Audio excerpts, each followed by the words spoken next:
آپ کا کالج میں یونیورسٹی میں پڑھا بچہ آج کل نوکریاں نہیں، کیا کرے گا؟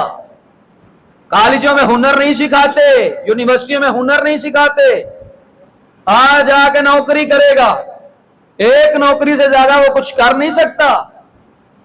وہ یہاں تو کسی جگہ لگ جائے گا، چلو جی 25-30 ہزار 35 ہزار پہ لگ جائے۔ میں آپ کو تھوڑا سا کمپیریزن بتانے لگا ہوں کہ دنیا دار ایک ہی کام کر سکتا ہے، لیکن آپ جب بچے کو دیندار بنائیں گے، اس کو عالم دین بنائیں گے، اس کے لیے مواقع کتنے ہیں اس کو سوچیں۔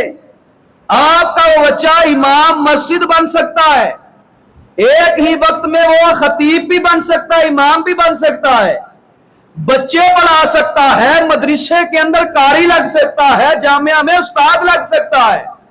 آپ کا بچہ جنازے پڑھا سکتا ہے، ختم پڑھا سکتا ہے، نکاح پڑھا سکتا ہے۔ آپ کا بچہ دین کے ذریعے دنیا کے اندر پیغام اسلام عام کر سکتا ہے۔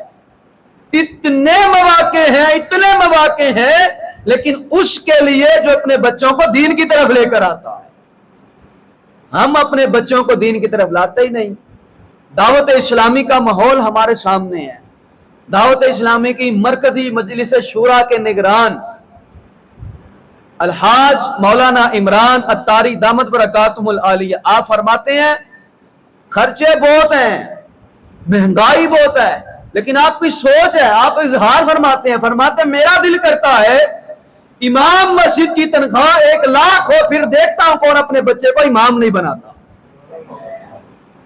بات پیسوں میں آ کے رک جاتی ہے، لیکن یاد رکھیں دین کی برکت سے پیسے کی کمی نہیں ہوتی، رب بڑے اسباب عطا فرماتا ہے۔